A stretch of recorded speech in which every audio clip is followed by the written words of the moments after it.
Hello students, welcome to my YouTube channel and impressive. तो आज का हमारा जो लेसन प्लान है वो है पौधे एवं जंतुओं का संरक्षण। तो आज हम देखेंगे कि किस तरह से बीएड के लिए एक माइक्रो लेसन प्लान तैयार किया जाता है, कौन कौन से स्टेप्स इसमें लिखे जाते हैं, कौन से स्टेप में क्या क्या लिखा जाता है। तो आज पूरा जानेंगे इस वीडियो में, तो वीडियो को बिल्कुल भी स्किप ना करें और एंड तक बने रहें। चलिए स्टार्ट करते हैं। सबसे पहले हमारा आता है इंट्रोडक्शन पार्ट, जिसमें कि हम देखते हैं सबसे ऊपर आता है नाम। यहाँ पे नाम लिखा जाता है, अनुक्रमांक, विषय, कौन से विषय का पाठ योजना बनाई जा रही है, जीव विज्ञान की। उप विषय, उप विषय क्या है, पौधे एवं जंतुओं का संरक्षण। कक्षा क्या है, 8वीं। कौन सी कक्षा के लिए ये पाठ योजना तैयार की जा रही है, 8वीं कक्षा के लिए। समय अवधि रहेगी इसकी 30 से 35 मिनट और यहाँ पे दिनांक लिखी जाएगी। देन आता है हमारा अनुदेशनात्मक उद्देश्य। पाठ के अंत में विद्यार्थी निम्नलिखित उद्देश्यों की पूर्ति करने में सक्षम होंगे। तो कौन कौन से उद्देश्य को पूरा करेंगे। सबसे पहला आता है नंबर 1 पे, वनोन्मूलन को परिभाषित करने में सक्षम होंगे। वनोन्मूलन के परिणामों को सूचीबद्ध करने में सक्षम होंगे। तीसरा है वन्य जीव अभयारण्य व जैव मंडल आरक्षित क्षेत्र में अंतर स्पष्ट करने में सक्षम होंगे। चौथा है जैव मंडल आरक्षित क्षेत्रों को चित्रित करने में। अब आता है हमारा सहायक सामग्री। कौन कौन सी सामग्री जो है एक अध्यापक द्वारा पढ़ाते समय प्रयोग में लाई जाती है वो यहाँ पे लिखी जाती है। श्यामपट्ट, चौक, झाड़न, संकेतक इत्यादि। विशिष्ट सहायक सामग्री, चार्ट, जैव मंडल आरक्षित क्षेत्रों को दर्शाता हुआ। नेक्स्ट आता है स्टेप, पूर्व ज्ञान परीक्षण। तो यहाँ पे कुछ प्रश्न पूछकर जो है अध्यापक बच्चों का निरीक्षण करते हैं। जैसे कि पहला प्रश्न है, विद्यार्थियों आप अपने आसपास क्या क्या देखते हैं। बच्चे उत्तर देते हैं, पेड़ पौधे, जीव जंतु। दूसरा प्रश्न है, मनुष्य पेड़ पौधों को क्यों काटता है। बच्चे उत्तर करते हैं, अपनी आवश्यकताओं को पूरा करने के लिए। तीसरा प्रश्न है, वनों के कटाव को क्या कहते हैं। उत्तर देने में असमर्थ। बच्चे जो हैं नहीं जानते हैं कि वनों के कटाव को क्या कहते हैं। अब आता है उप विषय की घोषणा। विद्यार्थियों आप अपने आसपास अनेक प्रकार के पेड़ पौधे व जीव जंतु देखते हैं। मनुष्य अपनी आवश्यकताओं को पूरा करने के लिए इन पेड़ पौधे व जंतुओं को क्षति पहुंचाता है। विद्यार्थियों आज हम पौधे एवं जंतुओं के संरक्षण के बारे में अध्ययन करेंगे। अब आता है हमारा प्रस्तुतिकरण। प्रस्तुतिकरण में जो है 4 मुख्य बिंदु लिखे जाते हैं। जैसे कि सबसे पहले आता है शिक्षण बिंदु, छात्र अध्यापिका क्रियाएं, जिसमें कि छात्र अध्यापिका जो है क्रियाएं करती हैं। छात्र क्रियाएं, इसमें छात्रों द्वारा क्रियाएं की जाती हैं। और लास्ट में आता है चॉक बोर्ड। वनोन्मूलन, विद्यार्थियों हमारी पृथ्वी पर अनेक प्रकार के पौधे एवं जंतु पाए जाते हैं। ये मानव जाति के अस्तित्व एवं भली प्रकार से रहने के लिए आवश्यक होते हैं। आज इन जीवों के अस्तित्व के लिए वनोन्मूलन एक बहुत बड़ा खतरा बन गया है। वनोन्मूलन का अर्थ है वनों को समाप्त करने पर प्राप्त भूमि का अन्य कार्यों में उपयोग करना। तो छात्र क्रिया में क्या है, सभी विद्यार्थी जो हैं लिख रहे होंगे। इसके बाद आता है वनों की कटाई के उद्देश्य। क्या क्या उद्देश्य होते हैं।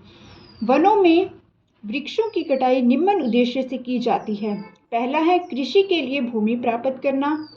दूसरा घरों एवं कारखानों का निर्माण करने के लिए। तीसरा है फर्नीचर बनाने अथवा लकड़ी का ईंधन के रूप में उपयोग।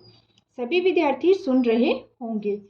ब्लैक बोर्ड में, चॉक बोर्ड में क्या लिखा जाएगा। वनों की कटाई के उद्देश्य, कृषि के लिए भूमि प्राप्त करना, दूसरा है घरों का निर्माण।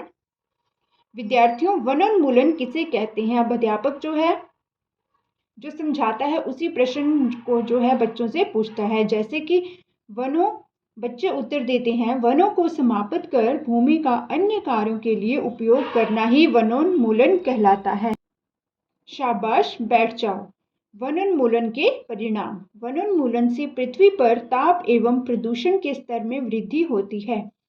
इससे वायुमंडल में कार्बन डाइऑक्साइड का स्तर बढ़ता है। तीसरा, भौम जल स्तर का भी निम्नीकरण हो जाता है। सभी विद्यार्थी लिख रहे होंगे। चौथा है, वनोन्मूलन से प्राकृतिक संतुलन भी प्रभावित होता है। वन एवं वन्य प्राणियों का संरक्षण। छात्र अध्यापिका चार्ट की सहायता से पढ़ाते हुए। जैव मंडल पृथ्वी का वह भाग है जिसमें सजीव पाए जाते हैं अथवा जो जीवन यापन के योग्य हैं। जैव विविधता का अर्थ है पृथ्वी पर पाए जाने वाले विभिन्न जीवों की प्रजातियां, उनके पारस्परिक संबंध एवं पर्यावरण से उनका संबंध। सभी विद्यार्थी चार्ट की ओर देख रहे होंगे।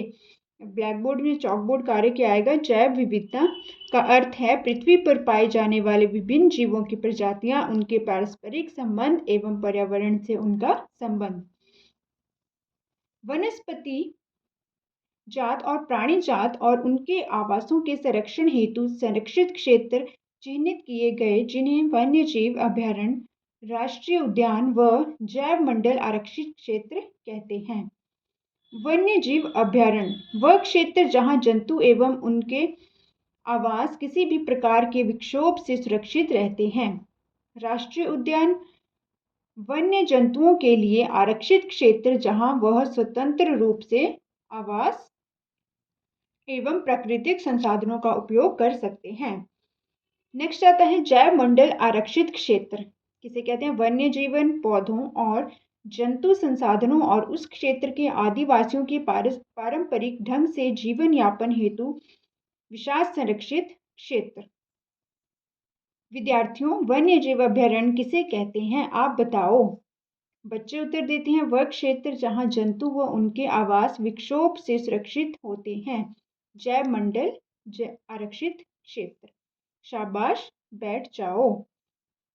तो बीच बीच में जो है अध्यापक बच्चों को रीइंफोर्समेंट स्किल से भी काफ़ी मोटिवेट करते हैं, जैसे कि शाबाश, एक्सीलेंट, वेरी गुड। तो आप ये सब भी जो है एक छात्र अध्यापिका पढ़ाते समय बच्चों के प्रयोग में ला सकती है। नेक्स्ट आता है जैव मंडल आरक्षण। जैव विविधता के संरक्षण के उद्देश्य से जैव मंडल आरक्षित क्षेत्र बनाए गए हैं। जैव विविधता का अर्थ है किसी क्षेत्र विशेष में पाए जाने वाले सभी पौधों, जंतुओं व सूक्ष्म जीवों की विभिन्न प्रजातियां, किसी क्षेत्र विशेष में पाए जाने वाले सभी पौधे, जंतुओं की विभिन्न प्रजातियां। सभी छात्र लिख रहे होंगे। किसी क्षेत्र का जैव मंडल आरक्षित क्षेत्र उस क्षेत्र की जैव विविधता एवं संस्कृति को बनाए रखने में सहायक होता है। पचमढ़ी जैव मंडल आरक्षित क्षेत्र में अंतर्गत अन्य संरक्षित क्षेत्र भी हो सकते हैं। इस क्षेत्र में सतपुड़ा नामक एक राष्ट्रीय उद्यान तथा बोरी एवं पंचमढ़ी नामक 2 वन्य जंतु अभयारण्य आते हैं। मृदा में ह्यूमस की कमी होती है तथा इसकी उर्वरता भी अपेक्षाकृत कम होती है। सभी विद्यार्थी जो हैं वो ध्यानपूर्वक सुन रहे होंगे। अब यहाँ पे आप देख सकते हैं एक मेरे द्वारा जो है एक मिनिएचर बनाया गया है। मिनिएचर के द्वारा क्या होता है, बच्चे जो हैं उस टॉपिक को काफ़ी इंटरेस्ट से समझेंगे और जानेंगे कि क्या क्या इस टॉपिक के अंतर्गत आया गया है। तो ये आप देख सकते हैं पौधे एवं जंतुओं का संरक्षण। यहाँ पे मैंने बनाया है पंचमढ़ी जैव मंडल आरक्षित क्षेत्र, जिसमें क्या आता है सतपुड़ा राष्ट्रीय उद्यान, चूर्णा, धैन, बोरी संरक्षित क्षेत्र, पिनार, पानी गेट, पंचमढ़ी। यहाँ पे एक यहाँ पे ट्री बनाया गया है। साथ में ये देखो, आप देख सकते हैं किस तरह इसको सजावट दी गई है। तो ये भी आप जो है एक मिनिएचर अपने माइक्रो लेसन प्लान के अंतर्गत जो है ऐड ऑन कर सकते हैं, जिससे कि काफ़ी बच्चे इंटरेस्ट और लेंगे पढ़ने में। तो अब आता है हमारा पुनरावृत्ति। जो भी एक अध्यापक ने माइक्रो लेसन प्लान टीचिंग के दौरान पढ़ाया है, उसे जो है एक रिकैप्चुलेशन जो है अध्यापक के द्वारा दी जाती है, उसे कहते हैं हम पुनरावृत्ति। रिवीजन जो है दोबारा से अध्यापक करवाते हैं। विद्यार्थियों, आज हमने पौधे एवं जंतुओं के संरक्षण के बारे में विस्तार पूर्वक अध्ययन किया। वनोन्मूलन का अर्थ है वनों को समाप्त करने पर प्राप्त भूमि का अन्य कार्यों में उपयोग करना। वनों की कटाई निम्नलिखित उद्देश्यों से की जाती है: कृषि के लिए भूमि प्राप्त करना, घरों एवं कारखानों का निर्माण, लकड़ी का ईंधन के रूप में उपयोग। वन्य जीव अभयारण्य वह क्षेत्र है जहां जंतु एवं उनके आवास किसी भी प्रकार के विक्षोभ से सुरक्षित रहते हैं। जैव विविधता के संरक्षण के लिए जैव मंडल आरक्षित क्षेत्र बनाए गए हैं। नेक्स्ट आता है मूल्यांकन। कुछ प्रश्नों द्वारा जो है बच्चों का मूल्यांकन किया जाता है। पहला प्रश्न है, वनोन्मूलन किसे कहते हैं? प्रश्न दूसरा है, वनोन्मूलन के विभिन्न परिणाम कौन कौन से हैं? तीसरा, वन्य जीव अभयारण्य व जैव मंडल आरक्षित क्षेत्र में क्या अंतर है? चौथा प्रश्न है, जैव मंडल आरक्षित क्षेत्रों को चित्रित कीजिए। लास्ट हमारा बिंदु आता है किसी भी पाठ योजना का, वो आता है गृह कार्य, जो कि सबसे महत्वपूर्ण बिंदु है किसी भी पाठ योजना का। इसमें जो है कुछ प्रश्न जो है बच्चों को दिए जाते हैं जो कि उन्हें घर से कर कर आने होते हैं। तो यहाँ पे अध्यापक ब्लैक बोर्ड पे लिखते हैं, वनोन्मूलन किसे कहते हैं? जैव मंडल आरक्षित क्षेत्रों को चित्रित कीजिए। तो बच्चों, आज आपने देखा कि किस तरह से एक बीएड के लिए माइक्रो लेसन प्लान तैयार किया जाता है, कौन कौन से स्टेप उसमें यूज़ किए जाते हैं, कौन से स्टेप में क्या क्या लिखा जाता है और किस तरह से एक लंबी जो है 30 से 35 मिनट की माइक्रो लेसन प्लान तैयार की जाती है। तो आई होप आपको वीडियो अच्छी लगी हो। यदि वीडियो अच्छी लगी हो तो प्लीज़ चैनल को लाइक शेयर एंड सब्सक्राइब ज़रूर करें और बेल आइकन प्रेस करें। And thank you for watching this video.